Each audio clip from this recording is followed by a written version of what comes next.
ముద్రగడ పద్మనాభం ఈనాడు కాపు కులానికి మేలు చేయలేదని కాపు, తెలగ, బలిజ, దక్షిణ భారత జేఏసీ కన్వీనర్ దాసరి రాము అన్నారు. టీడీపీ, బీజేపీ బలపరిచిన జనసేన పార్టీ అమనగడ్డ ఎమ్మెల్యే అభ్యర్థి మండలి బుద్ధప్రసాద్కు సంపూర్ణ మద్దతు తెలిపారు. కాంగ్రెస్ పార్టీ కాపులకు, ముస్లింలకు రిజర్వేషన్లు ఇస్తామని ప్రకటించినప్పుడు ముద్రగడ పద్మనాభం కాపు రిజర్వేషన్లు ఎందుకు సాధించలేదన్నారు. చిరంజీవి, పవన్ కళ్యాణ్లకు ఏనాడు ముద్రగడ పద్మనాభం మద్దతు ఇవ్వలేదని, మొదటి నుంచి రాజశేఖర్ రెడ్డికి, జగన్మోహన్ రెడ్డికి మద్దతు ఇస్తున్నారన్నారు. జగన్మోహన్ రెడ్డికి ముద్రగడ మీద అంత ప్రేమ ఉంటే జగన్ తన పక్కన కూర్చోబెట్టుకొని రాష్ట్రం మొత్తం ప్రచారానికి వాడుకోవాలని ఎద్దేవా చేశారు.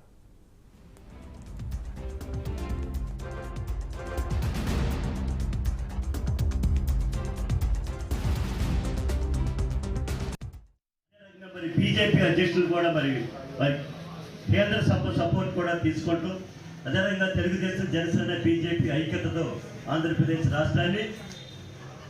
రాష్ట్రాన్ని అంధకారంలో ఉన్న రాష్ట్రాన్ని తీసుకొచ్చి వెలుగుగా తీర్చిదిద్దాలి అనే ఉద్దేశంతో ఆంధ్రప్రదేశ్ రాష్ట్రంలో ఉమ్మడి కూటమి ఏర్పడతాం.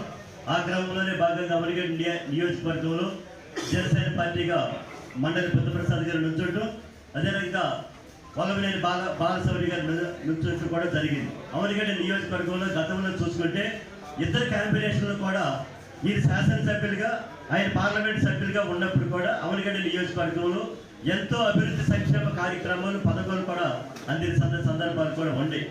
ఇవాళ జగన్మోహన్ రెడ్డి ప్రభుత్వం మాయ మాటలతో చెప్పి ఇవాళ ప్రజల్లో ఎస్సీలు, నా ఎస్సీలు, నా బీసీలు, నా మైనార్టీస్ అని చెప్పానంట ప్రజల్లో మాయ మాటలు చెప్పి మళ్ళా వచ్చింది.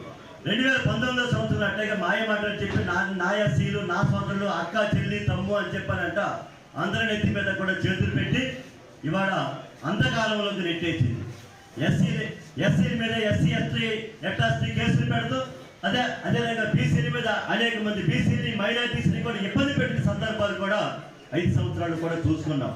ఇవన్నీ కూడా చూసుకుంటే మళ్ళీ మాయ మాటలు చెప్పి ప్రజల్లో గద్దెనెక్కడానికి ఇవాళ జగన్మోహన్ రెడ్డి ప్రజల్లోకి వస్తున్నాడు. డబ్బులు ప్రలోభాలకు లొంగద్దు. మనకి స్వతంత్రం ఇచ్చి, ప్రజాస్వామ్యం ఇచ్చి, ఓటొక్కి ఇచ్చింది, 5 ఏళ్ళ కోసం ఓటొక్కి ఇచ్చింది ఓట్లు అమ్ముకోవడానికి కాదు.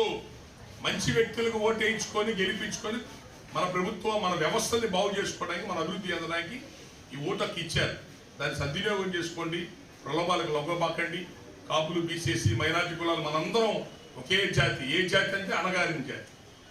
అత్యధిక జనాభా ఉండి అధికారం దూరమైన జాతి. మీరందరూ కలిసి ఉండండి, కలిసి బ్రతకండి, కలిసి సాధించుకోండి. అతిపెద్ద జాతి కూడా కాపుల్ని వాడుకోండి.